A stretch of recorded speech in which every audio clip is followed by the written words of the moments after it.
نحمده ونصلي ونسلم على رسوله النبي الكريم اما بعد فاعوذ بالله من الشیطان الرجیم بسم اللہ الرحمن الرحیم وما كان المؤمنون لينفروا كافة فلولا نفر من كل فرقة منهم طائفة ليتفقهوا في الدين ولينظروا قومهم إذا رجعوا إليهم لعلهم يحذرون صدق اللہ العلی العظیم وصدق رسولہ النبی الکریم۔ محترم المکرم حاضرین و ناظرین گرامی قدر، عزیز طلباء و طالبات، ہمارا آج موضوع ہے تفقہ فی الدین میں علم فقہ و استنباط کی ضرورت و اہمیت۔ باری تعالیٰ نے سورہ توبہ میں ارشاد فرمایا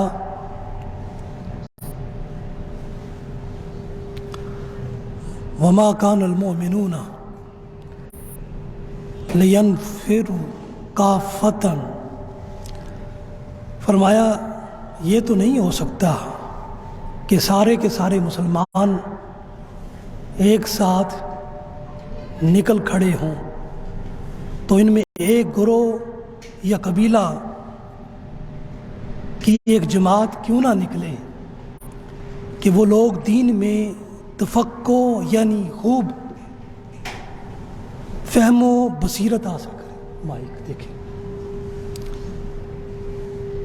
اور وہ اپنی قوم کو ڈرائیں جب وہ ان کی طرف پلٹ کر آئیں، تاکہ وہ گناہوں اور نافرمانیوں کی زندگی سے بچیں۔ قرآن حکیم کی یہ آیت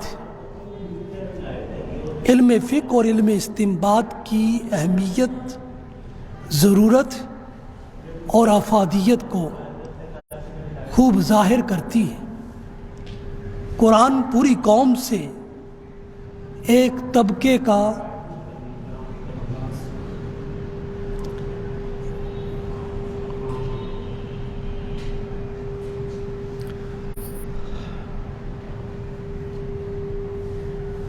حاضرین و ناظرین گرامی قدر،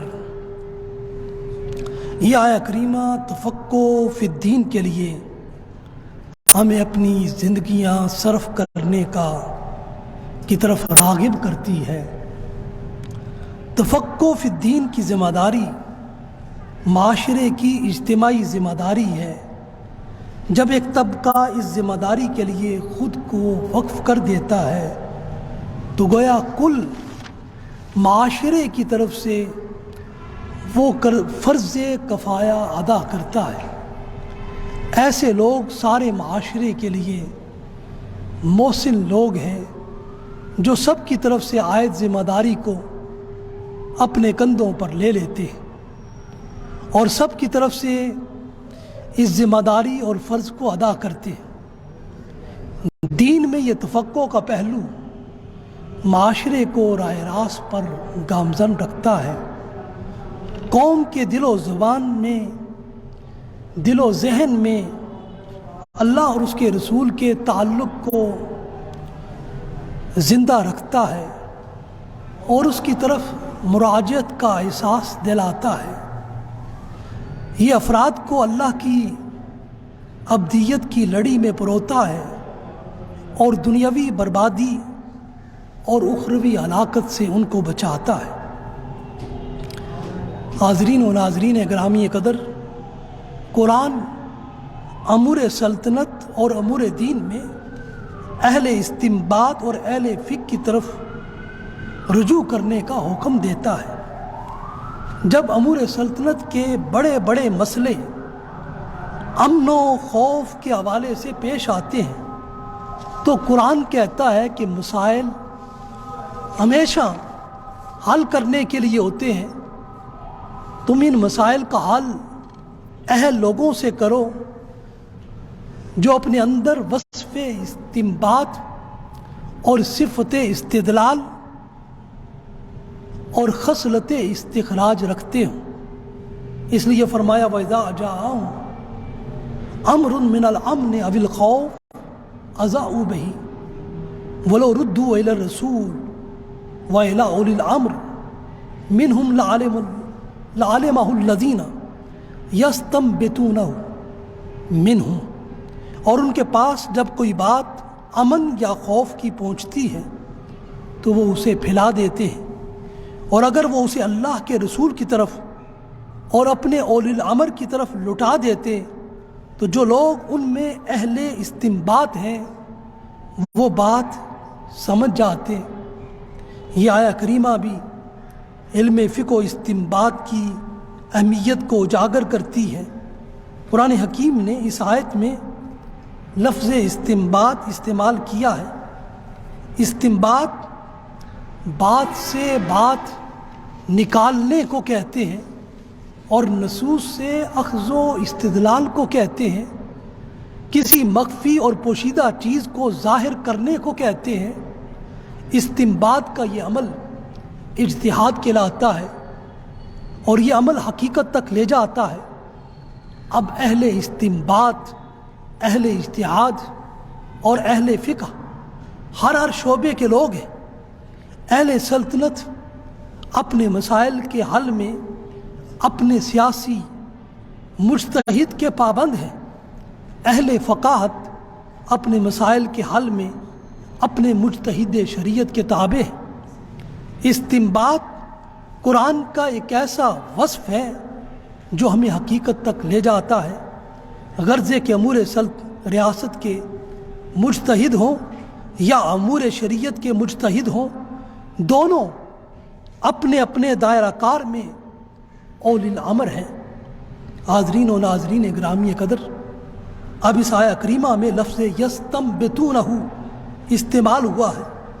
یہ علم فقہ کی روح ہے اور اس کی اساس اور بنیاد ہے، اور ایک فقیہ کا تفرد و امتیاز اس بات سے وابستہ ہے کہ سارے علم فقہ کی عمارت اس پر قائم ہے، اور اس بنا پر امام فخر الدین رازی استنباط کے حوالے سے بیان کرتے ہیں فثبت ان الاستنباط حجۃ والقیاس اما الاستنباط او داخل فیہ فوجب ان یکون حجۃ اذا ثبت هذا فنقول الآیۃ دالۃ علی امورہا۔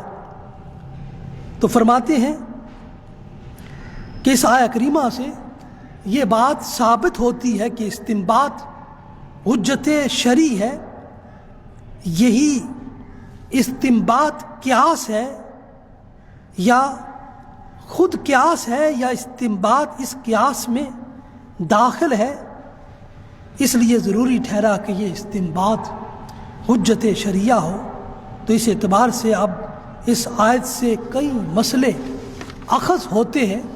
ان میں سے ایک یہ ہے کہ بعض جدید مسائل اور احکام ایسے ہیں جن کا حکم صریح نصوص میں دکھائی نہیں دیتا ہے، ان کا شرعی حکم استنباط کے ذریعے سے جانا جاتا ہے۔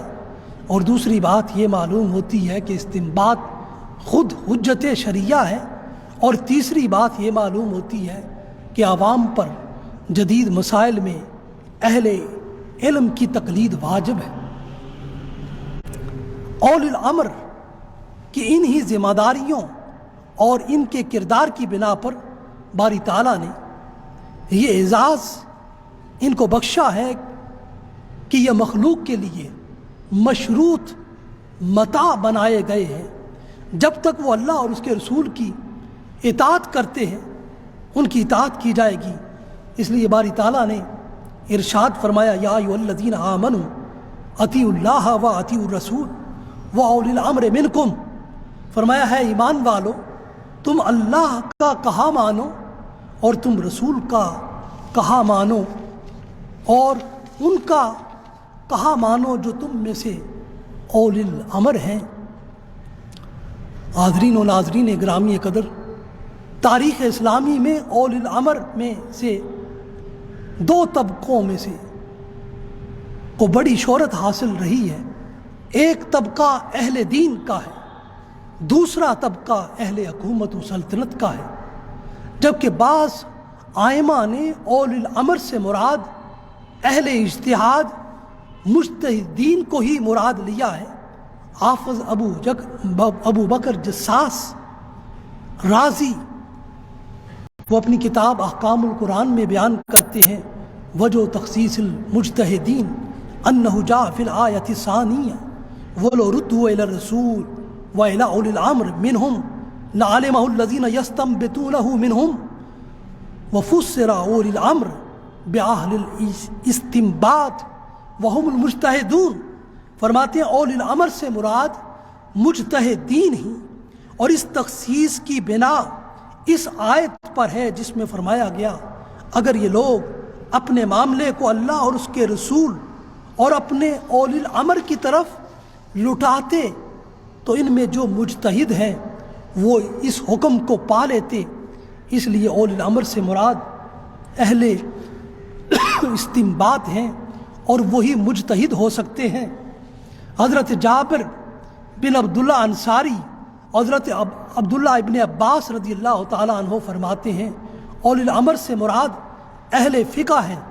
بہرحال اس میں راجع موقف یہی ہے کہ اولی الامر سے مراد اہل حکومت بھی ہیں اور اہل دین و افتاء بھی ہیں۔ حضرت عمر فاروق نے حضرت عمار بن یاسر کو کوفہ کا امیر بنا کر بھیجا اور حضرت عبداللہ بن مسعود کو وہاں کا صدر الصدور مدرس بنا کر بھیجا اور اہل کوفہ کو تحریری حکم دیا کہ تم ان دونوں کی اقتداء اور پیروی کرنا۔ یوں اہل کوفہ کی سیاسی امارت کی ذمہ داری عمار بن یاسر ادا کر رہے تھے اور مذہبی امارت کی ذمہ داری عبداللہ بن مسعود ادا کر رہے تھے۔ یہ دونوں اول الامر تھے۔ حضرت عمر فاروق اہل کوفہ سے اس طرح مخاطب ہوتے ہیں انی قد بعثت الیکم بعمار بن یاسر امیرا وعبداللہ بن مسعود معلما ووزیرا وہما من نجباء من اصحاب رسول اللہ صلی اللہ علیہ وآلہ وسلم من اہل البدر فاقتدوا بہما واسمعوا من قولہما۔ رواہ ابن شیبہ فی مصنفہ۔ میں تمہاری طرف، حضرت عمر فاروق فرماتے ہیں، میں تمہاری طرف عمار بن یاسر اور عبداللہ بن مسعود کو امیر اور معلم بنا کر بھیج رہا ہوں۔ یہ دونوں رسول اللہ کے بلند مرتبہ بدری صحابہ اکرام میں سے ہیں۔ تم اپنے اپنے دائرے میں ان دونوں کی اقتداء و پیروی اور اطاعت کرنا اور ان کے قول کو اچھی طرح سننا۔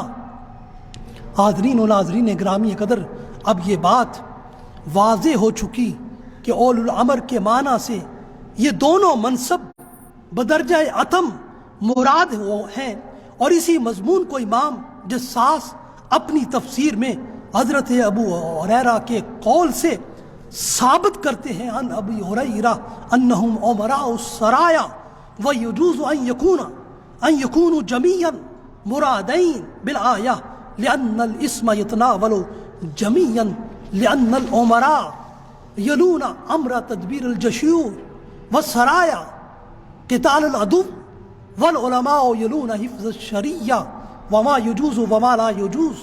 رواہ جساس فی احکام القرآن۔ حضرت ابو ہریرہ سے منقول ہے کہ اول الامر سے مراد لشکروں کے امراء ہیں، اور یہ معنی بھی ہو سکتا ہے اس آیت میں اول الامر سے مراد یہ امراء اور علماء دونوں ہوں، اس لیے کہ اول الامر کا اسم ان سب کو شامل ہے۔ اس لیے امراء لشکروں اور جنگوں کی تدبیر کرتے ہیں، علماء احکام شریعت کی حفاظت و نفاذ اور شریعت کے مسائل یجوز و ما لا یجوز بتاتے ہیں۔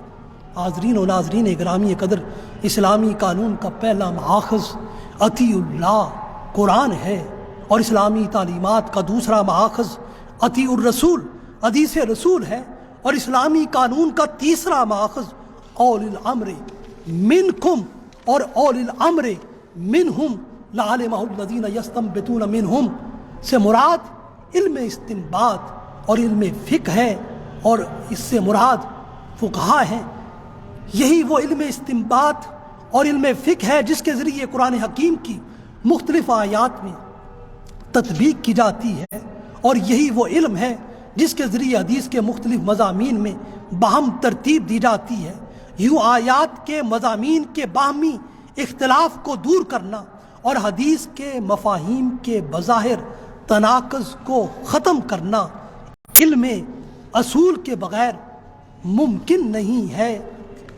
قرآن حکیم میں جو مسئلہ بھی بیان ہوتا ہے اس میں ایک فقیہ کو غور و فکر کرنا ہوتا ہے کہ قرآن اس مسئلے کو عبارت النص کے طور پر بیان کر رہا ہے یا دلالت النص کے اعتبار سے ذکر کر رہا ہے، یا اسلوب اشارت النص کا ہے یا اقتضاء النص کا ہے۔ پھر ان آیات میں غور و فکر کرنا ہے، ان کا اسلوب اور اظہار بطور عام ہے یا بانداز خاص ہے۔ اگر عام کا اسلوب ہے تو پھر یہ عام مخصوص منہ البعض ہے، یا عام لم یخص عنہ البعض ہے، اور اس کا اسلوب مجمل ہے یا مفصل ہے۔ اگر اسلوب مفصل ہے تو اس کی تفصیل کسی اور نص قرآنی میں ہے یا حدیث رسول میں ہے۔ قرآن کی اس تفسیری اسلوب اور حدیث رسول کی اس تشریح اور نہج کو جاننے کا نام علم فقہ اور علم استنباط ہے۔ حاضرین و ناظرین گرامی قدر، قرآن اور حدیث مسائل و احکام منسوسہ کا نام ہے، جبکہ علم فقہ مسائل و احکام غیر منسوسہ مستنبطہ کا نام ہے۔ یقیناً اس کا درجہ کتاب و سنت کے بعد ہے۔ حاضرین و ناظرین گرامی قدر، قرآن تفقہ فی الدین کے لیے ایک گروہ، ایک طبقے کو ہر دور میں تیار کرنے کا حکم دیتا ہے۔ یہی طبقہ تاریخ اسلام میں جماعت فقہا کی شناخت رکھتا ہے، اور اس طبقے کے علم کا مدار اور مکمل انحصار کتاب و سنت رسول پر ہے۔ تمام کے تمام فقہا قرآن و سنت سے علت کی بنا پر احکام شریعت اخذ کرتے ہیں۔ اس لیے علم فقہ کسی بھی صورت میں کتاب و سنت کا غیر ہرگز نہیں ہے۔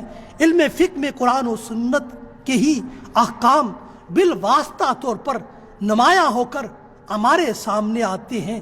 اس لیے علم فقہ بالواسطہ الہی ہدایت کے استدلال کا نام ہے، اور علم فقہ بالواسطہ حدیث نبوی سے احکام شریعت کی استخراجی صورت کا نام ہے۔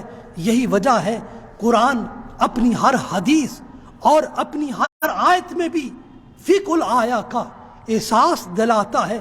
ارشاد باری تعالیٰ ہے، قل من عند اللہ فما لہؤلاء القوم لا یقادون یفقہون حدیثا۔ سورہ نساء میں فرمایا، آپ کہہ دیں ہر اچھائی اور برائی اللہ کے فیصلے سے ہے، کیا ہو گیا ان لوگوں کو بات سمجھنے کا سلیقہ نہیں ہے۔ حاضرین و ناظرین گرامی قدر، یفقہون حدیثا، حدیث بات ہے، اس کو سمجھنے کے سلیقے کا نام علم فقہ ہے۔ فقہ ہرگز کتاب و سنت کا غیر نہیں ہے، بلکہ کتاب و سنت کو گہرائی میں اتر کر سمجھنے کا نام علم فقہ ہے۔ علم فقہ کوئی نئی ایجاد نہیں ہے، بلکہ کتاب و سنت کے استخراج، استدلال اور استنباط کا نام ہے۔ فقہ کا اپنا نام تو کسی اور کو سمجھنے، کسی اور کا فہم حاصل کرنے اور کسی اور کی تفہیم کی طرف اشارہ کرتا ہے۔ حضرت موسیٰ علیہ السلام کی مشہور دعا میں بھی ہمیں یہی بات سمجھ آتی ہے، قال رب اشرح لی صدری ویسر لی امری واحلل عقدۃ من لسانی ویفقہوا قولی۔ ہے رب میرا سینہ کشادہ کر اور میری منزل آسان کر، اور میری زبان کی گرہ کھول دے اور لوگ میری بات سمجھ لیں۔ غرضے کہ قرآن کی تفہیم کے لیے حدیث رسول کی ضرورت ہے، اور کتاب و سنت رسول کے بعد حوادث احکام اور جدید مسائل میں، مسائل غیر منصوصہ میں علم فقہ کی شدید ضرورت ہے۔ اس کے ساتھ ساتھ مسائل منصوص میں بھی روایات کے اختلافات کو حل کرنے کے لیے علم فقہ کی ضرورت ہے۔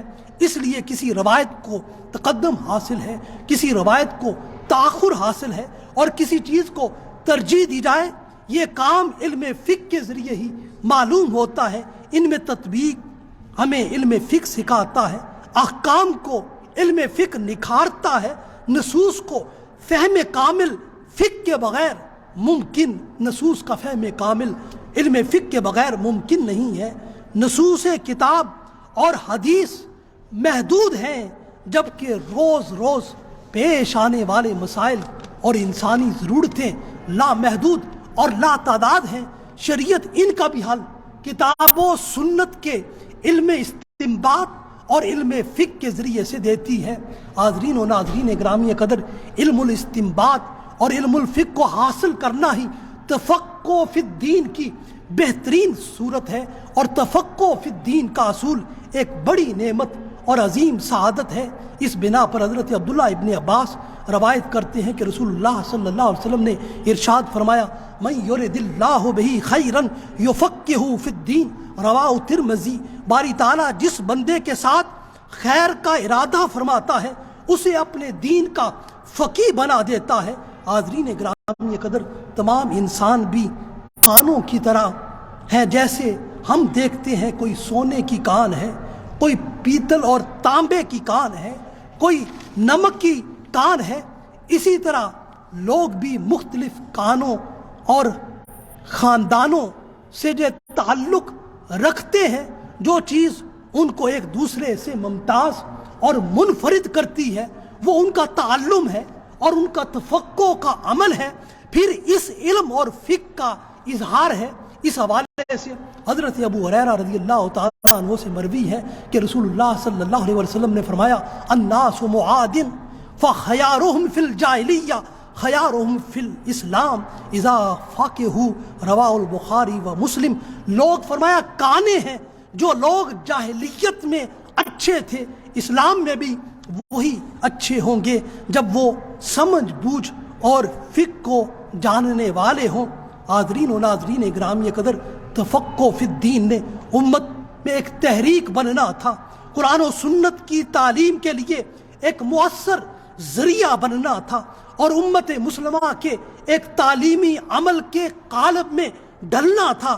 اس لیے نگاہ رسالت مآب نے پشین گوئی کرتے ہوئے تفقہ فی الدین کے معلمین کو اس مضمون کے لیے، متعلمین کے لیے خصوصی ہدایات سے نوازا، اور یوں ارشاد فرمایا، ان رجالا یاتونکم من اقطار الارض یتفقہون فی الدین واذا آتوکم فاستوصوا بہم خیرا، رواہ ترمذی و ابن ماجہ۔ بے شک اطراف عالم سے لوگ ہے صحابہ اور میری امت تمہارے پاس آئیں گے تاکہ وہ دین میں تفقہ حاصل کریں۔ جب وہ تمہارے پاس آئیں تو تم انہیں خیر کی طرف نصیحت کرنا، اس لیے کہ دین تو سارے کا سارا نصیحت ہے۔ اس کی ساری تعلیمات دوسروں کے لیے ہمدردی اور خیر خواہی کی تعلیم دیتی ہیں۔ دین ہر کسی کا بھلا سوچنے اور بھلا کرنے کا سبق دیتا ہے۔ دین میں علم کو وہی اہمیت حاصل ہے جو کسی بھی عمارت میں اس کے ستون کو حاصل ہے۔ یقیناً عمارت کا سارا وجود اور بوجھ ستون پر قائم اور کھڑا ہوتا ہے۔ انسان کا سارا دین اس کا فہم اور تفقہ ہے۔ وہ جیسے جیسے دین کو سمجھتا ہے ویسے ویسے وہ اس پر عمل کرتا ہے۔ جتنی اس کی دینی فہم راسخ اور صائب ہوتی ہے ویسا ہی اس کا عمل دین اس کے وجود اور اس کی شخصیت سے ظاہر ہوتا ہے۔ اس حوالے سے حضرت عبداللہ ابن عمر سے مروی ہے، لِكُلِّ شَيْءٍ حِمَادٌ وَعِمَادُ هَذَا الدِّينِ الْفِقْهُ، فرمایا ہر چیز کا ایک ستون ہے اور اس دین کا ستون فقہ ہے۔ حاضرین و ناظرین گرامی قدر، دین کی تعلیمات کے فروغ اور ابلاغ میں روایت اور درایت کو بڑا مرکزی مقام حاصل ہے۔ روایت کا عمل دین اسلام کی تعلیمات کو پھیلاتا ہے۔ یہی روایت ہمارے معاشرے میں تبلیغ دین کی صورت میں جاری و ساری ہے۔ دین کی بات جن کانوں اور ذہنوں تک پہنچتی ہے وہاں یہ اثر انداز بھی ہوتی ہے اور لوگوں کے احوال حیات کو تبدیل کرتی ہے، اخلاق و اعمال کے ذریعے ان کی شخصیت کو بناتی بھی ہے اور سنوارتی بھی ہے، جبکہ درائد کا عمل دین کے اسرار اور حکمتوں کو جاننے سے عبارت ہے۔ دین میں جتنی گہری فہم ہوگی اسی قدر دین کی تعلیمات روح و دل میں اترتی چلی جائیں گی۔ انسان پورے اخلاص اور پورے جذبے کے ساتھ دین پر اور اس کی جملہ تعلیمات پر عمل کر رہا ہوگا۔ روایت اور درائد کی طرح کسی شخص کا دین کی فقہ کے باب میں حامل فقہ ہونا ہے اور دوسرا افقہ الفقہ ہونا ہے۔ پہلا عمل فقہ کی روایت تک محدود ہے جبکہ دوسرا عمل فقہ کی درائد پر انحصار کرتا ہے۔ اس لیے حضرت زید بن ثابت روایت کرتے ہیں کہ رسول اللہ صلی اللہ علیہ وسلم نے فرمایا، رب حامل فقہ غیر فقہ و رب حامل فقہ الی من هو افقہ منہ رواہ الترمذی والدارمی۔ فرمایا کئی ایسے حامل فقہ راوی حدیث ہیں لیکن وہ فقیہ نہیں ہیں، اور کئی حاملین فقہ روایت کو اس کی طرف پہنچا دیتے ہیں جو سب سے زیادہ اس روایت کو اس فقہ کو سمجھنے والا ہوتا ہے۔ حاضرین و ناظرین گرامی قدر، علم فقہ سراسر قرآن و سنت کو جاننے اور اچھی طرح سمجھنے کا نام ہے۔ تعلیم و تعلم کا عمل رسول اللہ صلی اللہ علیہ وسلم نے خود اپنی حیات اقدس میں صفہ کے چبوترے اور اصحاب صفہ کی صورت میں شروع کرایا۔ رسول اللہ صلی اللہ علیہ وسلم اس عمل تعلیم فقہ دین کو دوسرے عمل ذکر و عبادت پر ترجیح دیتے تھے۔ اس حوالے سے حضرت عبداللہ بن عمر بن العاص روایت کرتے ہیں کہ رسول اللہ صلی اللہ علیہ وسلم نے مسجد نبوی میں 2 حلقے دیکھے، ایک حلقہ ذکر و مناجات اور دعا و التجا میں مصروف تھا جبکہ دوسرا حلقہ تعلیم و تعلم دین اور فقہ و تفقہ فی الدین میں مصروف عمل تھا۔ آپ نے اپنی نشست کے لیے اس دوسرے حلقے کو ترجیح دی اور امت پر اپنے عمل سیرت کے ذریعے واضح کر دیا کہ تعلیم و تعلم کو ان کی زندگی میں ترجیح اول حاصل ہو۔ آپ صلی اللہ علیہ وسلم نے اس موقع پر فرمایا، اما ہؤلاء فیتعلمون الفقہ ویعلمون الجاہل فہؤلاء افضل، رواہ الدارمی و ابو داؤد الطیالسی۔ فرمایا کہ یہ لوگ دین کی فقہ کی تعلیم حاصل کر رہے ہیں، دین سمجھنے کی تعلیم حاصل کر رہے ہیں، اس کے بعد یہ لوگ جاہلوں کو تعلیم یافتہ بناتے ہیں، اس لیے یہ دوسرے طبقے سے افضل ہیں، اس لیے میں نے ان کے پاس بیٹھنا پسند کیا ہے اور ترجیح دی ہے۔ حاضرین و ناظرین گرامی قدر، قرآن و حدیث کی فقہ انسان کو مومن کامل بناتی ہے اور اس کے اندر للہیت اور اخلاص کو فروغ دیتی ہے اور اس کے دین کی حقیقی تعلیمات پر اس کو کاربند کرتی ہے، اس کے فکر و نظر کے زاویے درست کرتی ہے اور اس کے اخلاق و اعمال کو رسول اللہ کی سنت و سیرت کے قالب میں ڈالتی ہے، اسے ہر چیز کے کرنے اور منع ہونے میں اللہ کی رضا اور خوشنودی کا اس کو طالب بناتی ہے۔ فقہ القرآن اور فقہ الحدیث پر عمل کرنا ہی اصل دین کی فقہ ہے۔ اس لیے حضرت ابو ہریرہ رضی اللہ تعالیٰ عنہ روایت کرتے ہیں، رسول اللہ صلی اللہ علیہ وسلم نے فرمایا، خصلتان لا یجتمعان فی منافق حسن سمت ولا فقہ فی الدین۔ فرمایا 2 عادتیں کسی منافق میں جمع نہیں ہوتی، ایک حسن سیرت اور دوسری دین کی فقہ میں گہری بصیرت۔ اس لیے کہ منافق قرآن کی آیات کو منافقت کے ساتھ پڑھ سکتا ہے، رسول اللہ کی حدیث کو بھی روایت کر سکتا ہے، لیکن معتبر اور مستند بات یہ ہے کہ وہ منافق تفقہ فی الدین سے کلیتاً عاری اور خالی ہوتا ہے۔ اس لیے دین کا کامل فہم یہ ایک ایسا نور ہے جو منافق کے دل میں نہیں اتر سکتا اور اس کا کوئی ظاہر نہیں جس کو وہ ظاہری طور پر اپنائے رکھے۔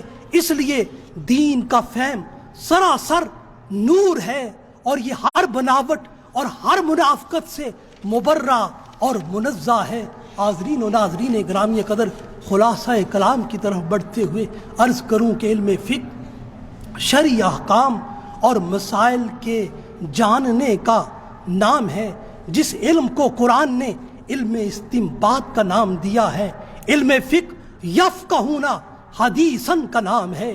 علم فقہ یفقہ قولی سے فروغ پاتا ہے۔ علم فقہ دین کے تفقہ کا نام ہے اور یتفقہ فی الدین سے عبارت ہے۔ علم فقہ کے ذریعے قوم کو اعمال میں راہ راست پر لایا جاتا ہے اور ان کے اخلاق کو سنوارا جاتا ہے، اور وَلْيَنذِرُوا قَوْمَهُمْ اِذَا رَجَعُوا عَلَيْهِمْ کا فریضہ علم فقہ کے ذریعے سر انجام دیا جاتا ہے۔ علم فقہ کا مقصد انسانوں کو بے راہ روی اور اللہ کی نافرمانی اور عذاب دوزخ سے بچانا ہے۔ لعلہم یحذرون، علم فقہ کی نمائندگی منہم طائفتن کرتا ہے، اہل تفقہ کی خصلت اور شناخت لعلمہ الذین یستنبطونہ منہم سے جلا پاتی ہے، اور یہی قوت استنباط عملی زندگی میں فقہا کا عمل اور شناخت بنتی ہے۔ اس لیے امام فخر الدین رازی استنباط کو حجت شریعہ قرار دیتے ہیں، فرماتے ہیں الاستنباط حجت، علم فقہ کا مرکز و محور اور اس کی بنیاد اطیع اللہ پر ہے۔ اس کا قانون اول قرآن ہے، اس کا دوسرا ماخذ شریعت و اطیع الرسول ہے، وہ سنت و حدیث رسول ہے، اور تیسرا ماخذ اطاعت اولی الامر ہے جو یستنبطونہ کی صفت خاص رکھتے ہیں۔ علم فقہ کی قرآنی بنیاد یہی آیات کریمہ ہے۔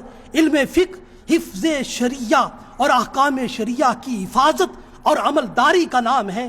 علم فقہ ہماری شرعی اور دینی زندگی میں ہمیں یجوزوں اور لا یجوزوں کے بارے میں رہنمائی دیتا ہے، اور جو دین کی آیات کی تہ تک نہ پہنچ سکے وہ فقیہ اور فقہا ہرگز نہیں ہے۔ بِأَنَّهُمْ قَوْمٌ لَا يَفْقَهُونَ، جو نصوص کی علتوں اور حکمتوں کو جان نہ سکے وہ فقیہ اور فقہا اور مجتہد نہیں ہے۔ فَطُبِعَ عَلَىٰ قُلُوبِهِمْ فَهُمْ لَا يَفْقَهُونَ۔ حاضرین و ناظرین گرامی قدر، قرآن و حدیث کی صحیح تعبیر، فہم اور قرآن و حدیث پر عمل ان لوگوں کو میسر آتا ہے جو مخلص للدین ہو، جن کا مقصد اللہ اور اس کے رسول کی رضا اور خوشنودی ہو۔ جو افراد منافقت کی حیات اور عادات رکھتے ہوں ان کو علم فقہ کی سمجھ اور بصیرت حاصل نہیں ہوتی ہے۔ اس لیے قرآن ایسے لوگوں کے لیے دو ٹوک اعلان کرتا ہے، وَلَكِنَّ الْمُنَافِقِينَ لَا يَفْقَهُونَ۔ علم فقہ کا کسی کے پاس ہونا بہت بڑی خیر کا مالک بننا ہے۔ فرمایا رسول اللہ صلی اللہ علیہ وسلم نے، مَن يُرِدِ اللَّهُ بِهِ خَيْرًا يُفَقِّهُ فِي الدِّينِ، اگر کوئی فی الواقع فقیہ ہو تو وہ ایک فقیہ شخص ہزار عابدوں کے مقابلے میں شیطان پر اکیلا حاوی ہوتا ہے۔ فقیہ واحد اشد علی الشیطان من الف عابد۔ فقہا کے لیے قرآن کہتا ہے کونوا ربانیین۔ حضرت عبداللہ ابن عباس اس آیہ کریمہ کی تفسیر و تشریح میں بیان کرتے ہیں، اے کونوا حکماء و علماء و فقہا، دین کی حکمتوں کو جاننے والے عالم اور فقیہ بن جاؤ۔ فقیہ کا بولنا کسی مسئلے کا پوچھنا اور کسی مسئلے کا حل دینا ہوتا ہے۔ فقیہ کون ہے کون نہیں ہے؟ حضرت عبداللہ ابن عباس فرماتے ہیں، ما سألنی عن مسئلۃ الا عرفت فقیہ ہوا او غیر فقیہ۔ المصنف ابن شیبہ میں یہ روایت آئی، جب بھی کسی نے کوئی مسئلہ پوچھا تو میں نے جان لیا کہ وہ فقیہ ہے یا کہ غیر فقیہ ہے۔ در حقیقت علم فقہ قرآن و سنت کا فہم حاصل کرنا ہے اور اس کے سارے احکام کی فقاہت اپنے اندر پیدا کرنا ہے، اور یہ تفقہ فی الدین افضل العبادت عمل ہے۔ افضل العبادہ الفقہ فی الدین۔ حاضرین و ناظرین گرامی قدر، فقہا نئے نئے مسائل کا حل قرآن و سنت سے تلاش کرتے ہیں، اور اس کا طریقہ یہ ہوتا ہے کہ نئے مسائل، حوادث اور مسائل غیر منصوصہ کو مسائل منصوصہ کی علت سے قیاس کرتے ہیں، اور اپنی رائے سے حکم شرعی ہرگز اخذ نہیں کرتے ہیں، بلکہ نئے مسئلے کو حکم شرعی مشترکہ علت کی بنا پر تلاش کرتے ہیں نئے مسئلے کا حل۔ جس پرانے اور نئے مسئلے کی علت مشترک ہوتی ہے ان کا حکم شرعی پہلے سے موجود قرآن و سنت میں ایک ہی ہوتا ہے۔ حکم شرعی نیا نہیں ہوتا ہے بلکہ مسئلہ نیا ہوتا ہے۔ حکم شرعی پہلے سے قرآن و حدیث میں موجود ہوتا ہے۔ ایک فقی علت مشترکہ کی بنا پر اس نئے مسئلے کے حکم شرعی تک پہنچتا ہے۔ کوئی شخص فقی نہیں ہو سکتا جب تک اس کے سامنے قرآن و سنت کی کل نصوص نہ ہو۔ اس لیے فقی شام حضرت ابو دردہ بیان کرتے ہیں لا تفقہ کل الفقہ حتی تر القرآن وجوہا کثیرا، رواہ الدارمی۔ تم اس وقت تک کامل فقی نہیں ہو سکتے جب تک تمہاری نظر قرآن حکیم کی وجوہ کثیرہ پر نہ ہو۔ حاضرین و ناظرین گرامی قدر، علم فقہ کی حقیقت کو حضرت علی المرتضیٰ رضی اللہ تعالی عنہ بیان کرتے ہیں۔ فرمایا الفہم الفہم فیما یختلج فی صدرک مما لم یبلغ فی الکتاب والسنہ عارف الامثال والاشباہ ثم قس الامور عند ذلك فاحمد الى حبها الى اللہ واشہاها فیما ترا، رواہ الدار قطنی۔ فرمایا خوب غور و فکر اس چیز کے بارے میں کرو جو تمہارے دل میں کھٹکے اور جس کا حکم تمہیں کتاب و سنت سے نہ پہنچا ہو، اس کے جاننے کی کوشش کرو،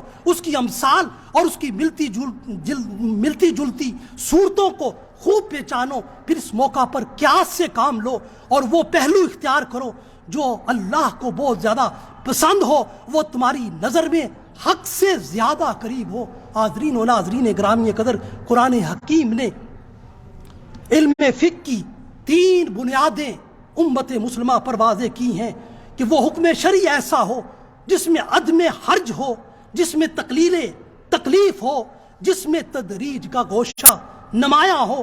عدم الحرج سے مراد لوگوں کی زندگیوں سے تکلیف کو دور کرنا ہے، اور تقلیل التکلیف سے مراد حکم شرعی کو لوگوں کی زندگیوں میں نافذ کیسے کرنا ہے، اس میں تاکہ اس میں قلت تکلیف کا پہلو پایا جائے، اور تدریج حکم شرعی کو رفتہ رفتہ نافذ کرنے کا مطالبہ کرتی ہے۔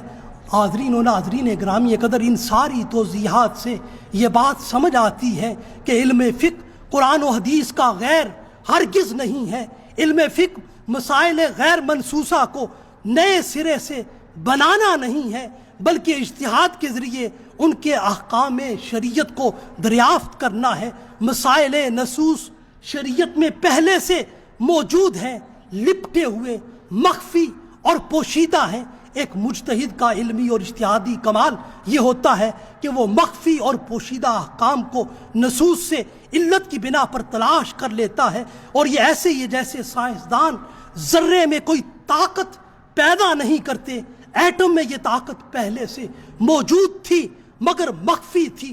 سائنسدانوں نے ذرے میں موجود اس طاقت کو دریافت کر کے ایٹم بم بنا دیا۔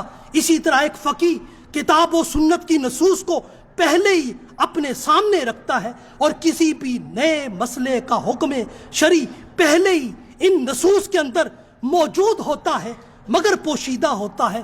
مجتہدین علت کی بنا پر اس نئے مسئلے کے حکم کو تلاش کر لیتے ہیں، اور ان کی ساری تحقیق و کاوش کے باوجود علم فقہ کی ان جزیات کو قطعیت کا درجہ ہرگز حاصل نہیں ہے، اور نہ ہی علم فقہ کے منکر کو اور ان اجتہادات کو کہ منکر کو کافر قرار دیا جا سکتا ہے۔ بلا شبہ کتاب و سنت تو اپنی جگہ قطعی درجے میں واجب القبول ہیں، مگر جو مسائل ان سے مستنبط اور مستخرج ہوتے ہیں ان میں قطعیت نہیں ہوتی ہے۔ علم فقہ ان جزیات کے ساتھ جاننا ہی فقی بصیرت اور فقی فراست اور فقی سیادت ہے، اور یہ فقی بصیرت اور سیادت جہاں جہاں ہوگی وہاں وہاں وہ فرد اور قوم کے لیے نفع بخش ہوگی۔ اسی لیے حضرت عمر فاروق رضی اللہ تعالی عنہ نے فرمایا فمن سودہ قومہ علی الفقہ کان حیاتا لہ ولہم ومن سود قومہ علی غیر فقہ کان ہلاکا لہ ولہم، رواہ الدارمی۔ جس شخص کو اس کی قوم نے فقہ پر سرداری دی، اس عمل میں اس کے لیے اور اس کی قوم کے لیے حیات و زندگی ہے، اور جس کو اس کی قوم نے فقہ کے بغیر سردار بنا دیا، اس عمل میں اس کے لیے اور اس کی پوری قوم کے لیے ہلاکت ہے۔ اسی طرح ایک اور موقع پر حضرت عمر فاروق رضی اللہ تعالیٰ عنہ نے فرمایا تفقہوا قبل ان تسودوا، فرمایا منصب سیادت پر فائز ہونے سے پہلے اس منصب کی فقہ اور اس کی سوجھ بوجھ خوب حاصل کرو۔ رواہ البخاری۔ حاضرین و ناظرین گرامی قدر، ان اصولوں، ضابطوں اور جزیات سے آراستہ ہی علم فقہ ہے، اور علم فقہ کا امام اور ہر شعبے کا امام امت کی ڈوبتی ہوئی ناؤ کو بچا لیتا ہے۔ باصورت دیگر اس فرد کے لیے بھی ہلاکت ہے اور قوم کے لیے بھی بربادی ہے۔ اس لیے اقبال نے کہا تو نے پوچھی ہے امامت کی حقیقت مجھ سے، تو نے پوچھی ہے امامت کی حقیقت مجھ سے۔ آگے کہتے ہیں ہے وہی تیرے زمانے کا امام برحق جو تجھے حاضر و موجود سے بیزار کرے، جو تجھے حاضر و موجود سے بیزار کرے، دے کے احساس زیاں تیرے لہو کو گرما دے، دے کے احساس زیاں تیرا لہو گرما دے۔ وآخر دعوانا الحمدللہ رب العالمین۔